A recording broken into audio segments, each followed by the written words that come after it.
ब्रह्मांड दिशा मदनांतकारी तुझ वीण शंभो मज कोण तुझ वीण शंभो मज कोण तुझ वीण शंभो मज कोण हे नागपाणी दंडोधरा नागभूषणा उमा महेश्वरा पार्वती परमेश्वरा आपल्या पूज्य आणि पवित्र चरणी हेरापट्टण नगरीचा नृपदंड हाती घेणाऱ्या राजा गोपीचंदाचा भक्ती भावे प्रणाम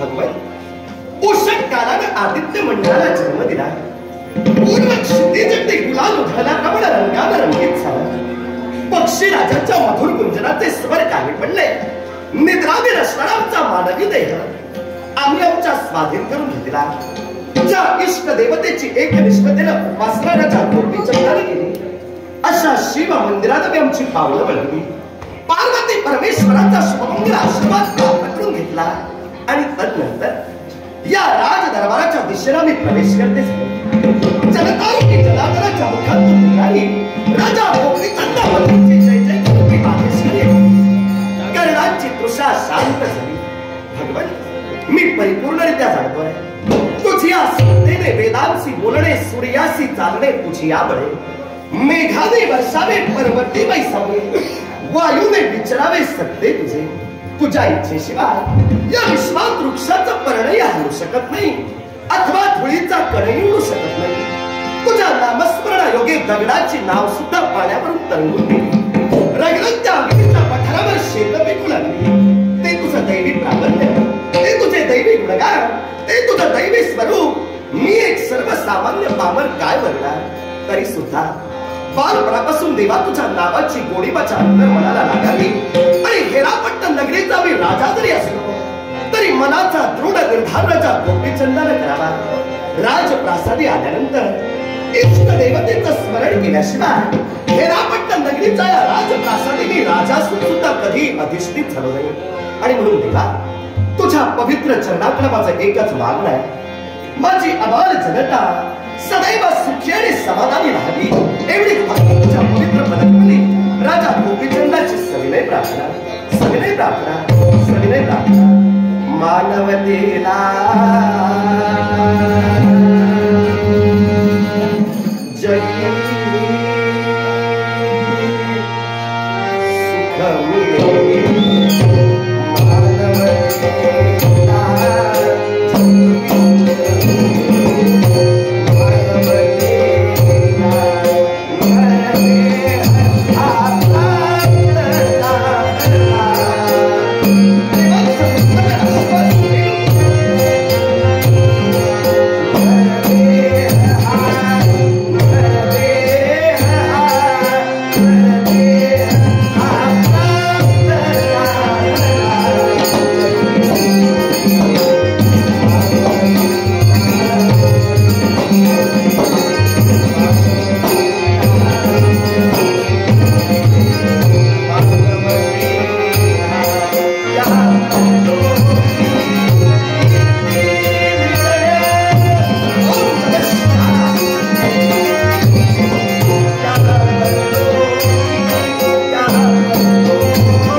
शिवाय महादेवाय धीमहि पार्वती परमेश्वरा अदृश्य सर्वज्ञाच्या आशीर्वादाची अगिट गोडी अंतस्करणी चाखली, पण आठवण झाली ती माझ्या प्रिय भार्यांची.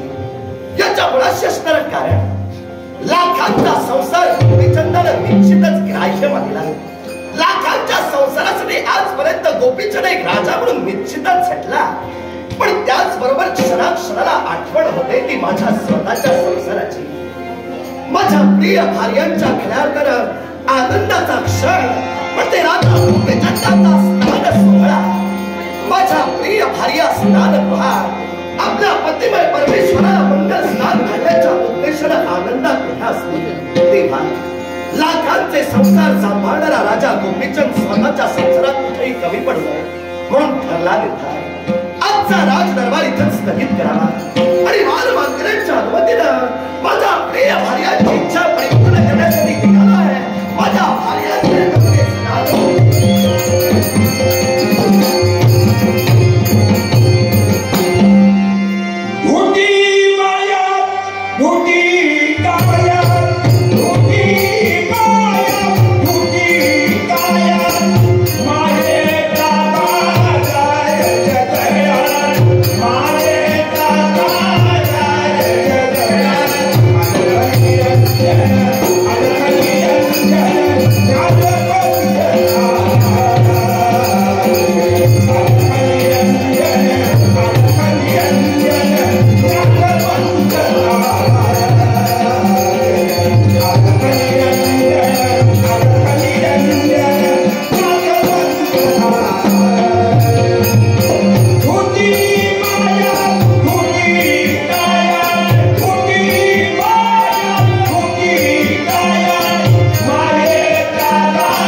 भक्ती मार्ग.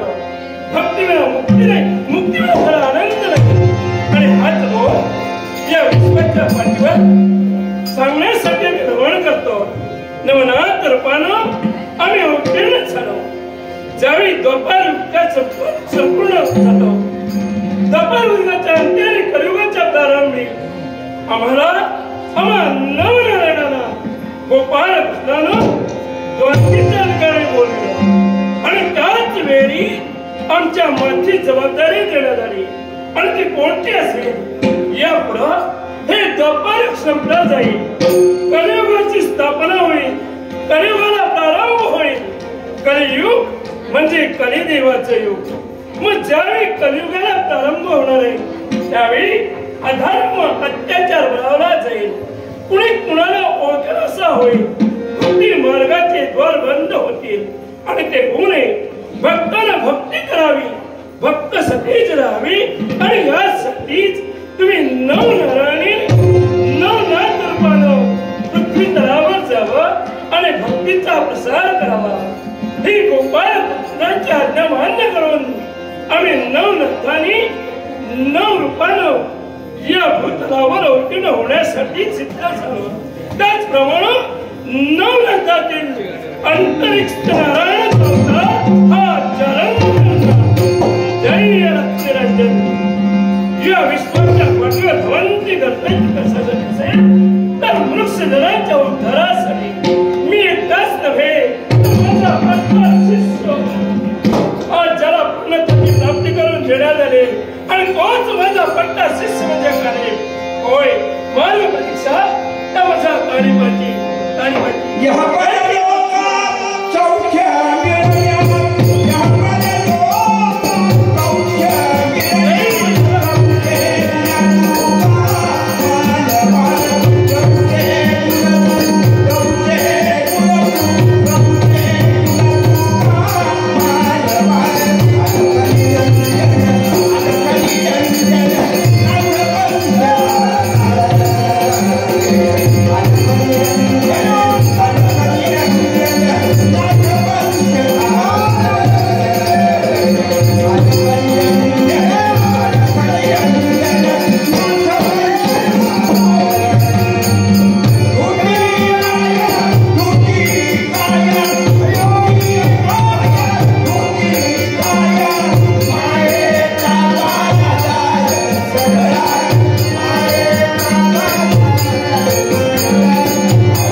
शिक्षा देऊन आज त्या त्याचा गुरु तू झाला पाहिजेस. शंभू महादेवतेच्या आज्ञेनुसार माझे गुरुदेव मेढ्या गावी आले. मेढ्या गावी असणाऱ्या अरण्याच्या ठिकाणी हत्तीचा शोध घेतला गेला आणि त्या हत्तीने परतलेल्या क्षणी जय अलाक्ष रंजने शब्द माझ्या गुरुदेवतेच्या मुखवटे बाहेर पडले. त्यावेळी प्रतिध्वनी बाहेर पडला, श्री गुरुदेव दत्त जय अलाक्ष रंजन.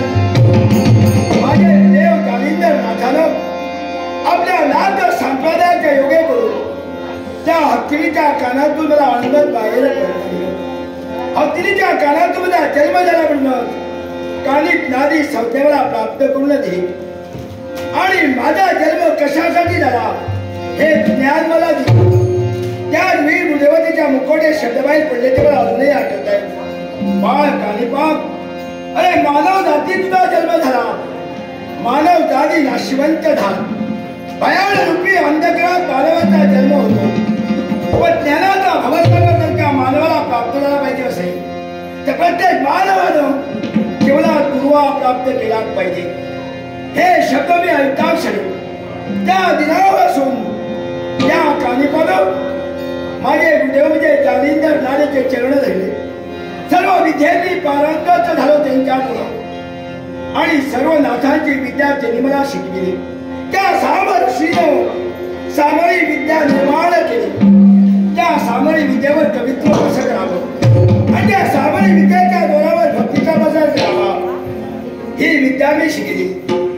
नव्हे तर वर्षक सत्राची योजना, विभक्त यशाची योजना अशा नाथांचे कैक विद्या मी शिकून आज भूतलावर भक्तीचा प्रसार मी करतोय. पण भक्तीचा प्रसार केला असल्यावेळी माझ्या गुरुदेवतेच्या चरणाची आठवण मला झाली म्हणून सर्व कर्तव्याचा त्याग केला आणि या मशाल भूमीत माझ्या गुरुदेवतेपर्यंत माझा आगमन झाले. कोणी धारणा, कोणी भक्ती, मग गुरुदेवतेच्या चरणाची चरणो मस्तकी दर्शन करावी आणि गुरुदेवतेचा सुमंगल असा आशीर्वाद घ्यावा. जय लक्ष्मण.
विश्वास प्राप्त करण्यासाठी या काणीपणा जगाची लोकांना घेतलंय चुकलंय मुळीच नाही.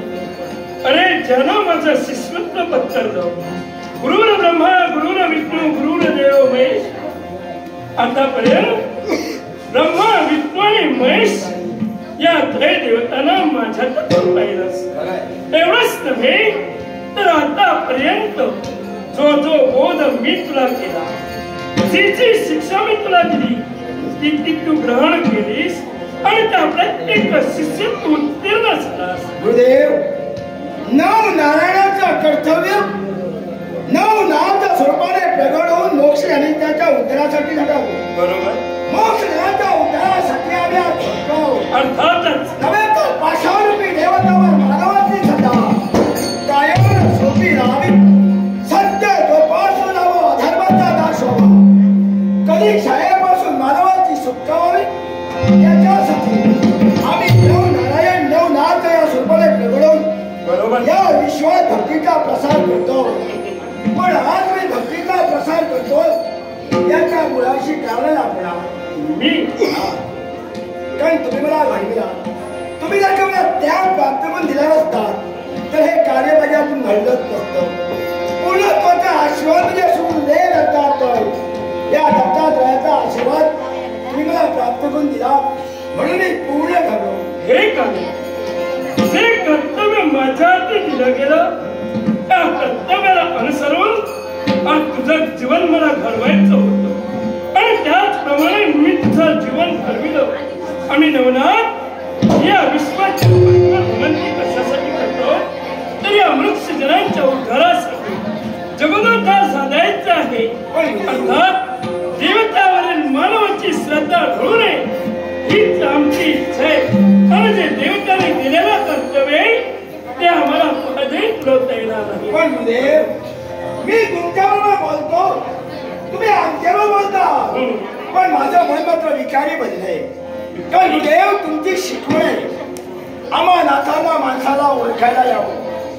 कारण माणूस म्हटल्यानंतर कोणत्या बुद्धीनं तो कसा वागतो हे कुणालाही सांगता येत नाही. बरोबर आहे. पण माणसाचा चेहरा पाहिल्यानंतर नाथाला माणसाला ओळखावं आणि माणसाची हर इच्छापेक्षा नाथाला परिपूर्ण करावी ही तुमची शिकवण मला आहे. हे ज्ञान तुम्ही मला प्राप्त करून दिलात, त्या ज्ञानाचा उपयोग आज तुमच्याजवळ मी करतोय. म्हणजे देव, तुम्ही जरी माझ्यावर बोललात ते तुमची मुद्रा मला विचारली दिसते. गुरुदेव सांगा सांगा कोणत्या गोष्टीला कमाल करता? गुरुदेव, या तुमच्या शिष्याचा हातून काही चुकलाय का? मुळीच खरंच प्रबोध निर्मळ न धरी असा गुरु कशाला आणि गुरुपदी निष्ठा न धरी असा शिष्य कशाला. अरे शिष्य कुणाला म्हणावा? आज जो गुरुची आज्ञा मान्य करतो, आज गुरुच्या मनातील जो ओळखतो तो खरा शिष्य. आज माझा पट्टा शिष्य सोडला असला. अरे माझ्या मनाच्या ठिकाणी माझ्या अंतरामीचे विचार चालले. आज तू झालेला माझा चेहरा निहाळला. माणसाचा चेहरा म्हणजे एकतरेचा आरसा असतो. नाही, माणसाला जर निहाळ पाहिला असेल तर तो ओळखू शकतो की माणसाच्या मनाच्या ठिकाणी कोणते तरी विचार होते. देव, तुमच्या आशीर्वादानं नव्हे तर तुम्ही शिकलेली विद्या, त्या विद्याच्या जोरावर तुमच्या मनी काय विचार होतात हे मी सुद्धा जाणू शकतो. पण त्याच्या मनी विचार आहे, त्याच्या मुखातून ऐकण्याची इच्छा आम्हाला आहे म्हणून विनंती करतोय.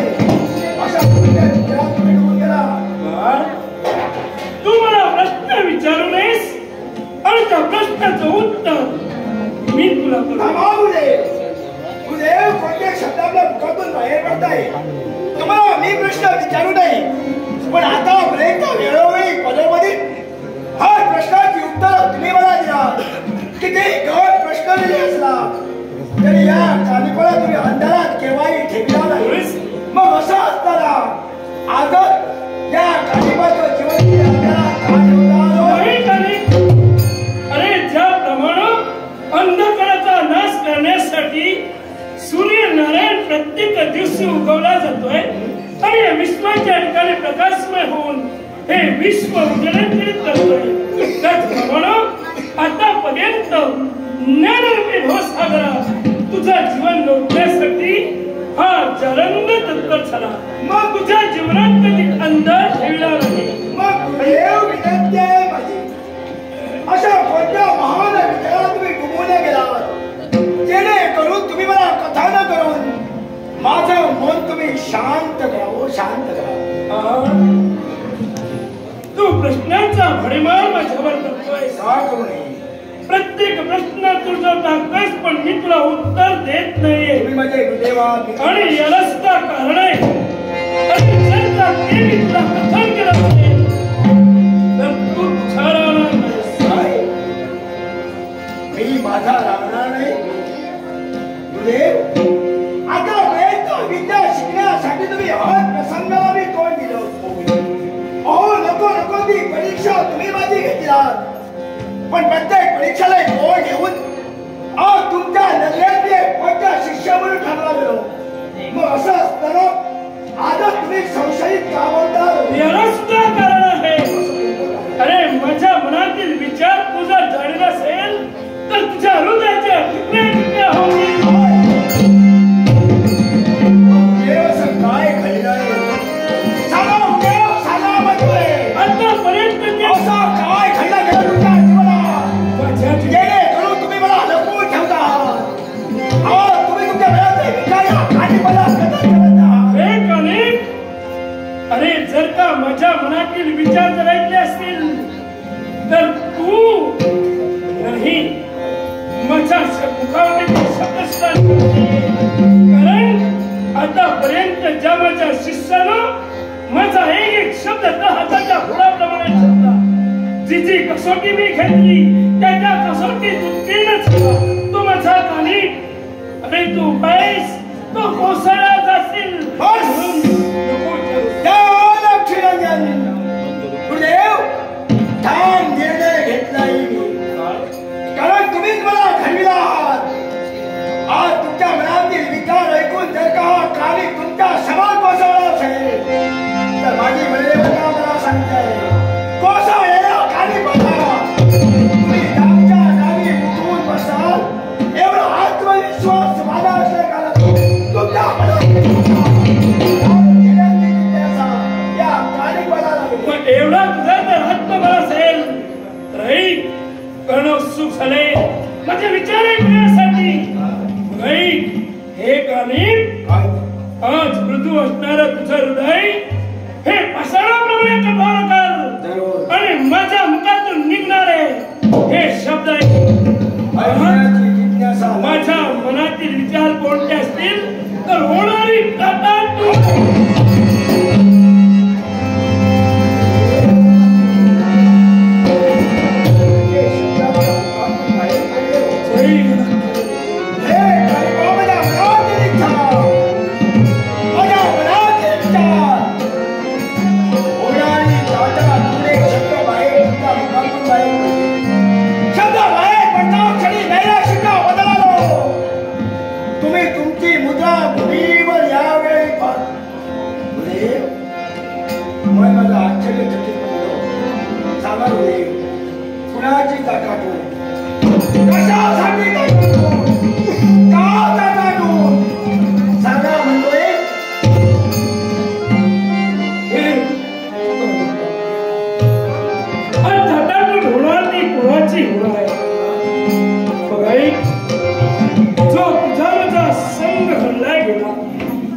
माझ्यापासून घडलाय या विश्वात भक्तीचा प्रसार करण्यासाठी ज्याला पूर्णतः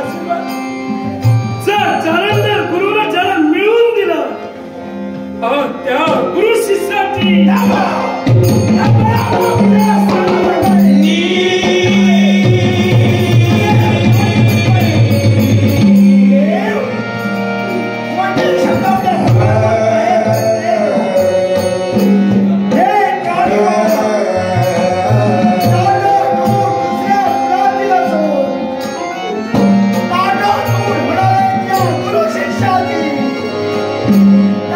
गुरु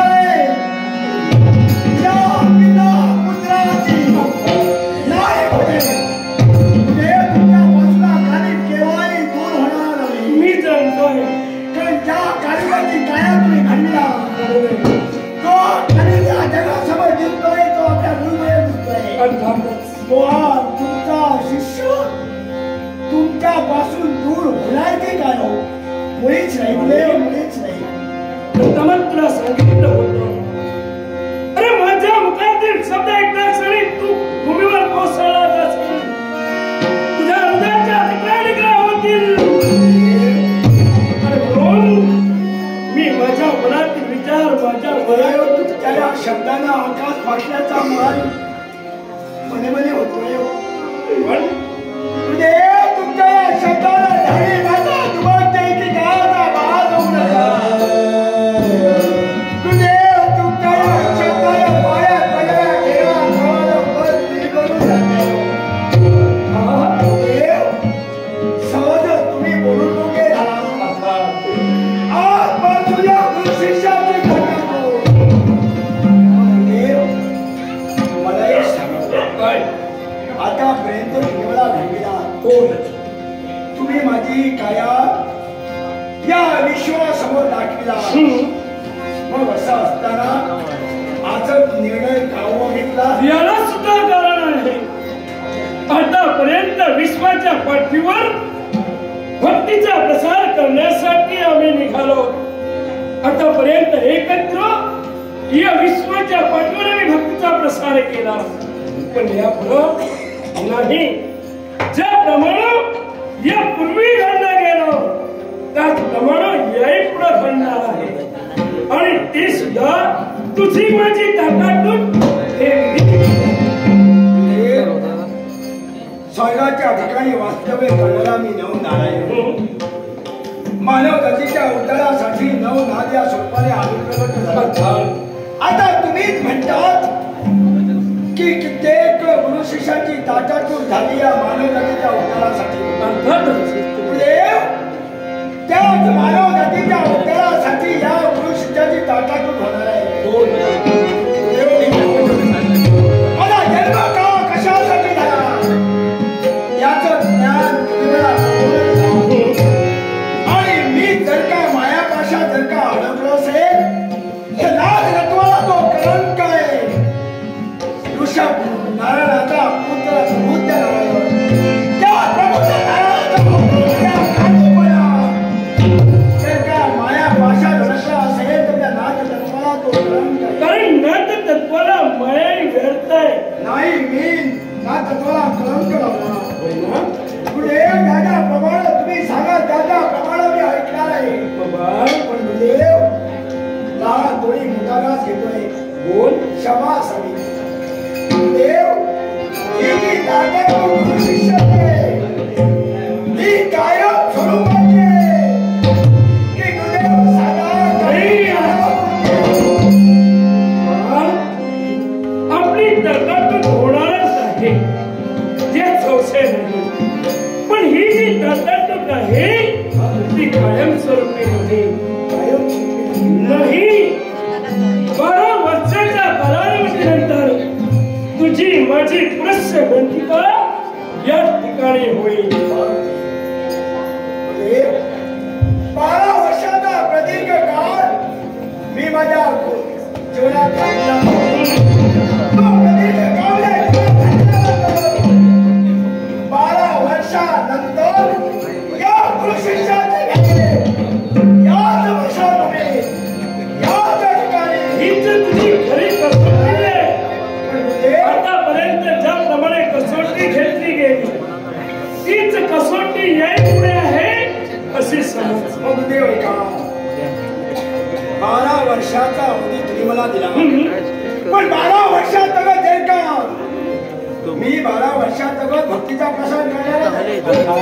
12 वर्षात मी मानवाच्या उद्धारासाठी झटणार आहे. पण 12 वर्षानंतर जर का तुम्ही मला भेटला नसाल तर ज्या ठिकाणी तुम्ही असाल ज्या अवस्थेत तुम्ही असाल त्या ठिकाणी मी येऊन तुमची भेट घेण्यासाठी सिद्ध होणार. जरूर मला मुभा आहे आशीर्वाद.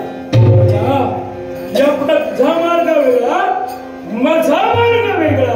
गुरुदेव चिंता नसावी. पण गुरुदेव तुम्ही दिलेला उपदेश मी प्रत्येकाला कथन करेन आणि तुम्ही जी मला शिकवण शिकविलात त्याप्रमाणे वागण्यासाठी सिद्ध होईल. नाथांना नाही कुणाच्या घरी प्रवेश. नाथांचं वास्तव्य सदैव मशानात असे. नाथानं 5 घरे कुणाच्या भिक्षा मागावी. मशान भूमीत यावं. मिळालेली भिक्षा मशान भूमी येऊन शिजवावी. कुदताचा नैवेद्य दाखवा. त्यानंतर शिजलेलं अन्न आपण भक्षण करावं. भिक्षा मागत असतेवेळी मानव जातीनं कोणत्याही शब्दाने जरी बोललो तरी त्याला उलट शब्द करायचा नाही. कुणी निंदा कुणी वंदा हा नाथांचा धर्म. गुरुदेव तुमच्या आशीर्वादानं पाहण्यासाठी मी सिद्ध होईल. मला नको जगाचा जय मला नको जगाचा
माझा माली नाहीये, ती जन्म देणारी माझी माता, होय माझी आई.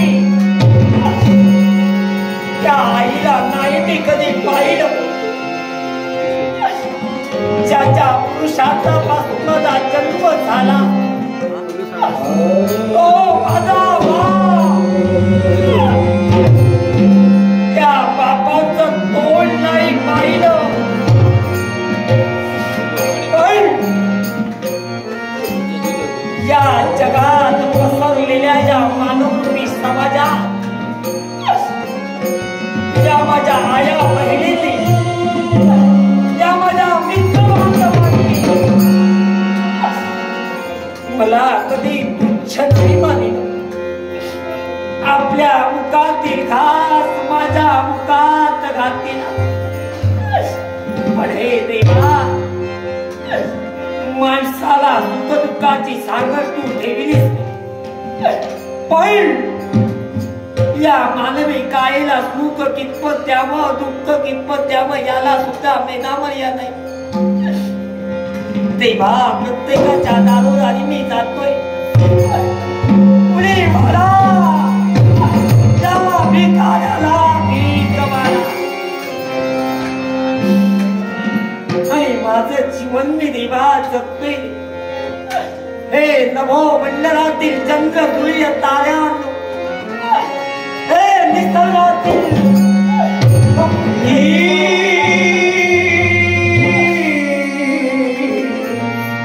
ही भूमी माझं अंतून, हे आकाश माझं पांघरून. पण देवा नाही रे या यातना सहन. देवा हे किती दिवस, हे माझा नशिबी किती दिवस. नको देवराया अंत आता प्राण हा सर्व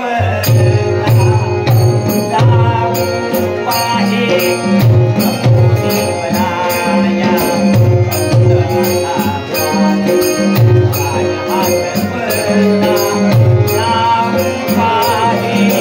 नको देवराया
अजून किती दिवस यांच्या दारोदारी मी भीक मागण्यासाठी जाणार?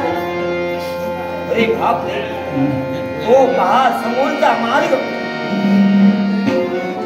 आणि या मार्गात पूर्व दृष्टिक्षेप जर केला असेल तर जिकडं तिकडं रोषणाई दिसते.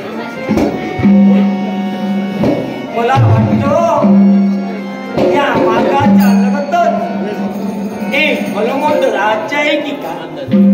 मग असंच करा, हा जाणारा मार्ग या राज्यात लोकांची ये-जा चालू असणार. मग स्वतःच्या उदरनिर्वाहासाठी या राज्याच्या मार्गावर जाऊन बसावं, जेणेकरून राज्यात येणाऱ्या जाणारे लोक मला काहीतरी साऱ्या जणांना सांगतो, जसा आला भिकारी गेला, शिळ्या भाकरीचा तुला शिळ्या भाकरीचा तुला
मला काहीतरी देतील या अपेक्षेनं इथंच बसा.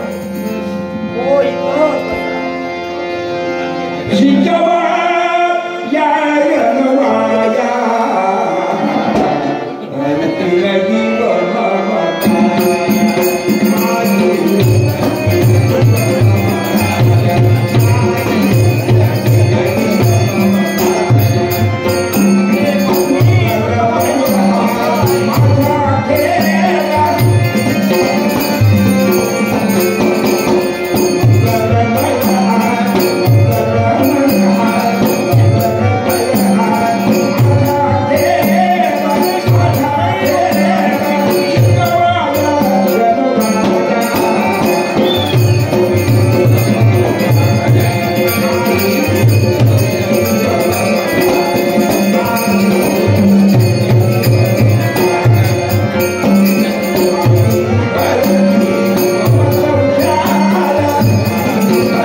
किती आनंदी वातावरण.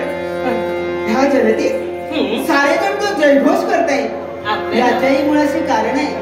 अगं सखी, आमची सौभाग्य देवता, या सौभाग्य देवतेनं आजपर्यंत या सगळ्या जनतेला योग्य न्याय दिला. प्रत्येकाला योग्य न्याय दिला, शिवाय प्रत्येकाच्या इच्छाकांक्षी परिपूर्ण केल्या. साऱ्या जनतेचे आशीर्वाद त्याने आपल्या पाठीशी मिळविले.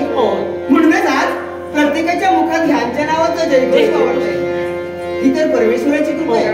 देवा, हे परमेश्वरा, सदैव या साऱ्या जनतेला जसं आजपर्यंत सुखीने दिलंस, अगदी याच्याही पुढं या आमच्या साऱ्या जनतेला याही पेक्षा भरभरून सुख दे. दुःख दूर करते अशी तुमच्याचरणी प्रार्थना आहे. पण हा दिनक्रम आहे. आपण या पटांगणावर आलो. याला सुद्धा कारण आहे. अगं नित्याचं कर्तव्य म्हणजे एकच आमचे सौभाग्य देवता येणार आहे. शुद्ध स्नान घालणं हे प्रतिदिनी आमचं कर्तव्य आहे. आणि याच कर्तव्यासाठी याची तयारी करायला हवी. कर्तव्य आपल्या कधी खंडित होऊ नये. मग ते केव्हाही ते सांगता येत नाही. या साऱ्याच्या आपण हाच तर आनंदाचा क्षण आहे. हे तर आपलं सुखाचे दिवस आहे. यापेक्षा सुख कसं लागणार. शेवटी त्यांच्या सुखात आपलं सुख आहे ताई. आणि प्रार्थना स्वामी आम्हाला कधीच त्यांनी गुन्हा केला नाही. अगदी बरोबर. कधी आमच्या घरामध्ये केला नाही. आम्हा सर्व स्त्रियांना बायकांना अगदी योग्य न्याय दिलाय. आम्हाला मानवी तसाच दिला आहे. म्हणूनच आपण जय तयारी केली पाहिजे. आपल्याला मिळाली.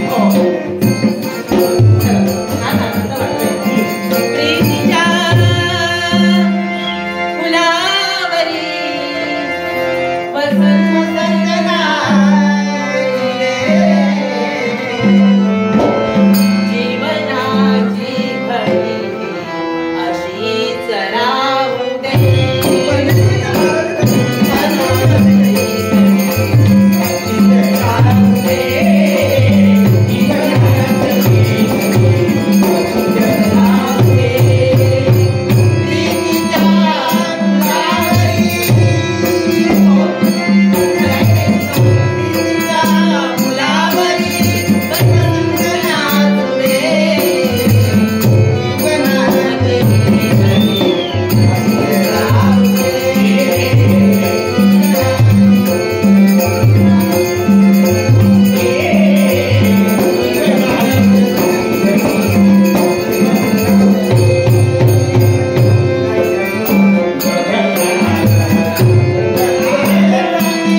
चंपावती राजा गोपीचंदाचं मन समाधानी झालं. तुमच्या मुख्य कमलाकडे नेत्र कटाक्ष टाकला आणि स्वर्गात दोन बोटं उरल्याचा भास या तुमच्या सौभाग्य सूर्याला प्राप्त झाला. का माहितीये का? आता मी वेळोवेळी परमेश्वराचे आभार मानण्याच्या मुळाशी असणारं कारण तुमच्या तुमच्या सारख्या 1600 बायका परमेश्वराने माझ्या जीवनात मला प्राप्त करून दिल्या. सौती नात्यानं जरी असला तरी सौती मात्र अंतस्करणात कधी बाळगला नाही. सख्या बहिणीप्रमाणे माझा सोन्याचा संसार घडवला. तुमच्या सारख्या एकमेकांना समजून घेणाऱ्या भार्या परमेश्वराने राजा गोपीचंदाच्या जीवनात प्राप्त करून दिल्या. अनंत जन्माचा हृदय परमेश्वराचा आणि माझ्यासारखा भाग्यवंत या विश्वात दुसरा कोणी नाही. आणि त्याहीपेक्षा भाग्यवंत आम्ही समजतो, कारण तुमच्यासारख्यांच्या संसारात येऊन आजपर्यंत तुमच्या आज्ञेने आम्ही सौतीमत सर कधीही केले नाही. आणि खरं म्हणजे तर आहे त्यातच आम्ही समाधान. लुमावती, चंपावती, अगं आपल्या या सौभाग्याच्या धन्याला खऱ्या अर्थानं मंगळाचं अभ्यंग स्नान घालावं या अपेक्षेनं प्रतिदिन या स्नानगृहात राजा गोपीचंदाच्या मार्ग प्रतीक्षेत असणाऱ्या माझ्या भार्या यांचं मन कुठेही माझ्याकडून दुःखात लक्षणं आणि लगबगीला स्नानगृहात आलो तेव्हा चला स्नान सोहळा लवकरात लवकर परिपूर्ण होते. या स्नान सोहळ्यानंतर राजप्रासादी मला जायचं आहे. मी कर्तव्याचा पूजक आहे, मी कर्तव्याचा शासक आहे. जबाबदार पुरुष म्हणून माझे कर्तव्य मला हात देत आहे. तेव्हा स्नान सोहळ्याची लगबगीनं तयारी करा. हो चला सारी सुसज्जता केली. आनंद किती लागला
गोपीचंदाच्या कर्णपटलावर पोचले झाले. ते शब्द तुम्ही सुद्धा ऐकलात का? कोणीतरी पांथस्त किती माधुर्यानं या जगाला उपदेश करत एकसारखा फिरतोय. त्या पांथस्ताच्या मुखातून निघणारे शब्द राजा गोपीचंदाचं अंतस्करण चिरून गेले. नको नको मना गुंतू माया झाली, काळ आला जवळी ग्रासावया. मावती चंपावती, हे मुखोद्गार शब्द ऐकताना सोपे वाटले ना ग? कुणाच्या तरी मुखातून हे ऐकलं तुम्ही?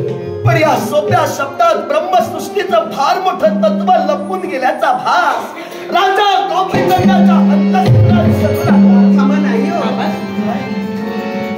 नाही, कदाचित तुम्हाला भास झाला असेल. लुमावती नाही, नाही पांतस्ताच्या मुखातून निघाले माधुर्याचे शब्द माझ्या काळजावर अजूनही घर करून राहिले. नाही, पांतस्त बोलून गेले, नको नको मला कुंतुमाया झाली, कानाला जवळ घासावया. नाही. आशेच्या भोऱ्यात अडकलेल्या मनाला ते सुद्धा बजावून सांगताय, कधी कुणी मोहपाशा धरतो नका, काळ कधी येईल तिने त्याचा वेळ घेईल, आपली जीवन यात्रा संपलेले सांगता येत नाही. नाही, असं नाही घडलं. आम्हाला तर ऐकू आलं नाही. आम्हाला ऐकू आलं. खरं तर आम्ही आनंदाच्या क्षणात, आनंदाच्या सागरात आम्ही न्हावून जर गेल्यासारखं आम्हाला भास होतोय. राजा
त्यांच्या मुखातून निघणारा माधुर्य कामाच्या काळजाचा वेग घेतोय.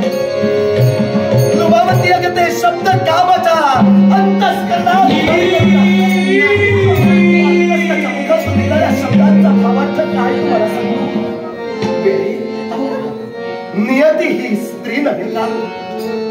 नियती स्त्री जरी असली तरी तिच्यावर म्हणे प्राकृत स्वरूपात वावरणाऱ्या परमेश्वराचं अधिपत्य असतं.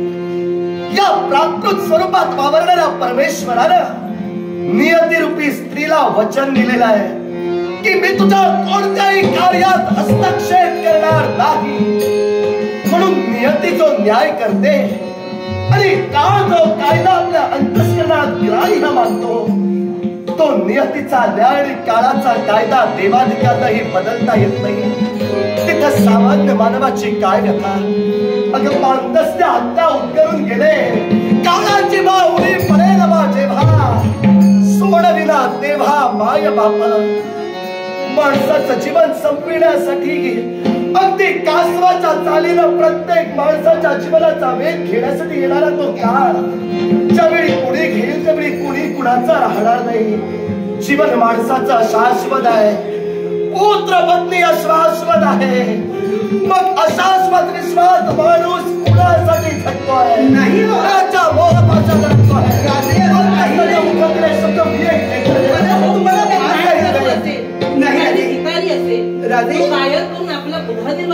नाही ग, अगं कदाचित त्यांना भास झाला असेल. असं काही नाही, कदाचित त्यांना स्वप्न असं काही झालं असेल. असं काही स्वप्न मानीचे साकार झाले.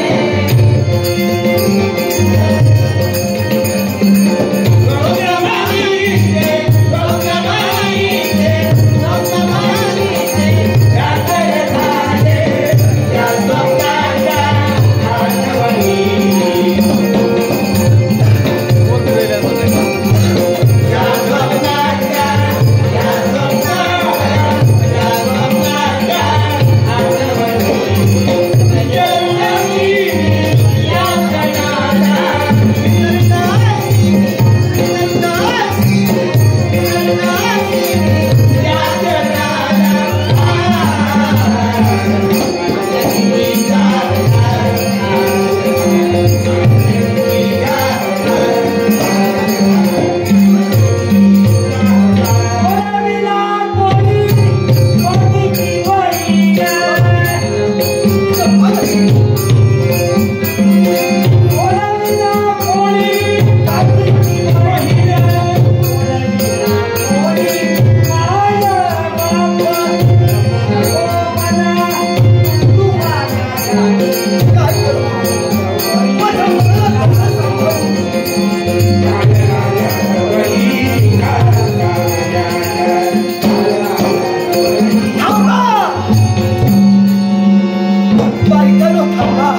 पाठीशी बहीण तेथेची कामीन दूर आली.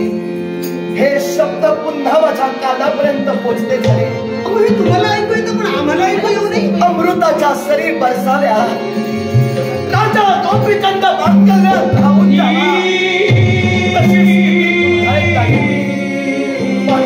ऐकले नाही का? परमेश्वराच्या मुखातून निघणाऱ्या शब्दांचा भावार्थ अगदी गहन आहे. या विश्वात पुढे कुणाचा नाही. ज्यावेळी माणूस मृत होईल त्यावेळी पत्नी येऊन येऊन उंबरठ्यापर्यंत येईल. हातीचा हिरवा चुडा एकदा का तिनं फुलवला की ती सुद्धा आपल्या मृत शरीरापासून आपली दृष्टी वंचित करेल. बहीण येऊन येऊन कुठपर्यंत येईल? शेवटच्या आंघोळीपर्यंतच ना. बायकानो नाही सख्खा भाऊ स्तरणापर्यंत घेऊन जाईल. चला पण जन्म दिला तो आपला पुत्र अगं स्मशानात प्रेताला अग्नी देण्यापर्यंत. पण सरणावर जाणारा देहा एकदा का अग्नी नारायणानं ग्रासायला सुरुवात केली की होणाऱ्या चटक्यांचा भागीदारी या विश्वात कोण कुणाचा नाही. जग अशाश्वत आहे. या विश्वात पत्नी अशाश्वत आहे. नाही हो. राजा गोपीचंद कुणासाठी झटतोय? राजा गोपीचंद कुणाच्या इच्छाकांक्षा पूर्ण करण्यासाठी धावतोय. तुमच्या आज्ञेबाहेर आम्ही नाही. उद्या जर मी मेलो तर तुम्ही शेवटपर्यंत मला साथ कुठं देणार? मी चुकतोय की का? शब्द नका. मी चुकतोय की का?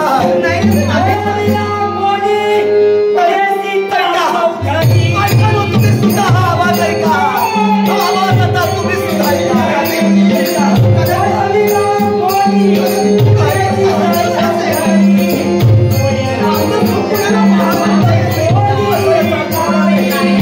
परमेश्वराचे दैवी संकेत राहता तुम्ही चंद्राला जागरूक करताय.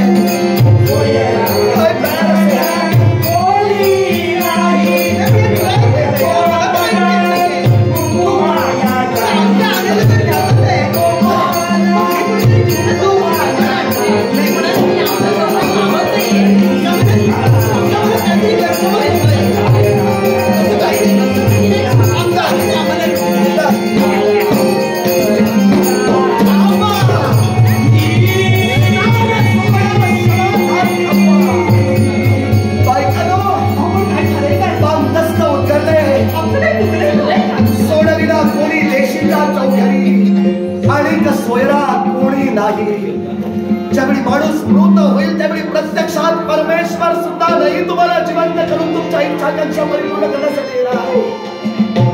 जगात कुणासाठी जगावं? जगात कुणासाठी धडपडावं? हा यक्ष प्रश्न गोपीचंदाच्या हृदयाचा वेग घेऊन गेला. ऐका ऐका. आकाशातील नवलक्ष तारांगणा राजा गोपीचंदाकडे पाहून हसू लागल्या.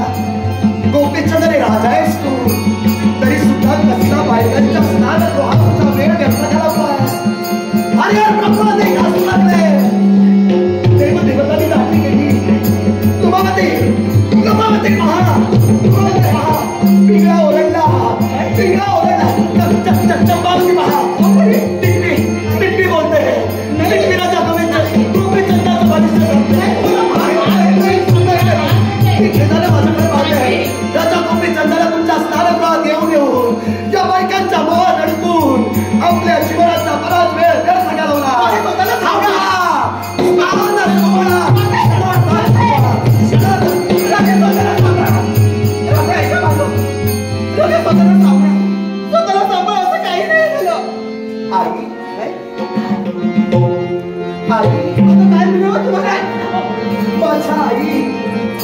माझ्या आई स्नानगृहात आम्हीच आहोत. आई हे शब्द तुमच्या मुखात? चंपावती काय झालं? निश्चितच आपल्याला भास झाला असेल. स्वतःच्या पतिमय परमेश्वराला प्रेमानं भरलेला जलाचा गडू हातीत धरला. जलाचा गडू म्हणजे जलाचा कलश आणि प्रेमानं भरलेला जलाचा गडू माया ममतेनं पतीच्या मस्तकावर फुटला. तुमच्या प्रेम भरीत या उदकानं राजा गोपीचंद सुखावला, पण थंड उदकानं माझ्या 1600 बायकांनी मला स्नान घातलं. पण राजा गोपीचंदाच्या पृष्ठभागावर सूर्य तेजानं मंडित असणारे 2 उष्ण थेंब पडले. काय माझ्या पृष्ठभागावर पडणारे 2 उष्ण थेंब नेमके सज्जन माझी आई मला दिसली का? पण आम्ही थंड पाण्याने आंघोळ घातली. माझी आई माझ्या नेत्राच्या टापूत सुद्धा उभी राहिली नाही. कोणता खेद धरला तिनं? ती पण इथं काय?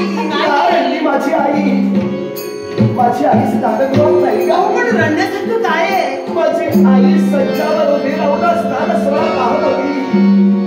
पण ज्यावेळी मी नेत्र कटाक्ष मागं वळविला, माझ्या नजरेला नजर मिळवण्यास माझ्या आईला दारात वाटली.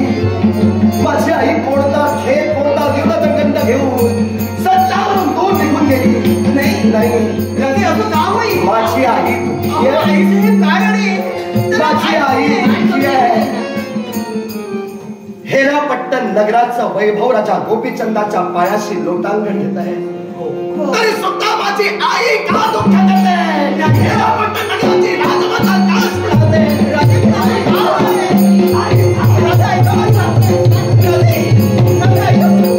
तुमचा मोह माझ्यावर तुमचा मोह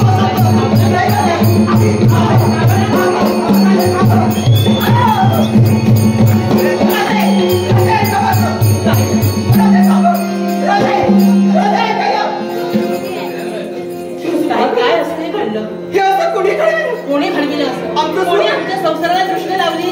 कोणाला पावत नाही.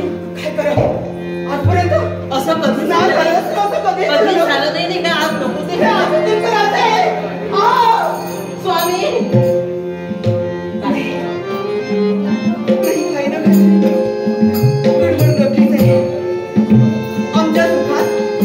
आमच्या सुखात विष घालविणारी, आमचं सुख न पाहणारी अशी व्यक्ती कोण निर्माण झाली? कोण असे? एवढ्या सुखात आम्ही वावरत होतो. त्यांच्या समोर एवढे सुखात आम्ही संसार करत होतो. मग आमच्या सुखाचा संसार कुणाला पाहावा नाही? कोणी दृष्ट्या लावली आमच्या संसाराला? काही कोणी दृष्ट्या लावली नाही. ह्याच्यावर सानिशा करायला हवी. याचा आपल्याला शोध लावायला हवा. संतपणासाठी आपला हातभार लाविला, त्या प्रत्येक माऊलींचा मी मनपूर्वक आभार मानतो. त्याचा आला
साठी तर माझा बाळ मोठा आपल्या वडिलांचं नाव कुठं तरी मोठं करेल.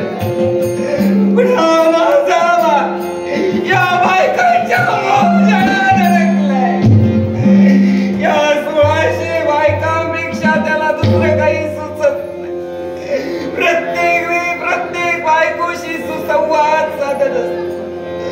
स्वतः काय करावं परमार्थ कसा साधावा याची तिला किंचितही जाणीव नाही. हे परमेश्वरा, हे पावताना ते तुटते रे परमेश्वरा, ते तुटते. या वात्सल्याच्या प्रेमभरा या मागणीनं मोठी स्वप्न बघितली होती. याच्या बापापेक्षा याच्या वडिलांपेक्षा माझा गोपीचंदाचं नाव या जगात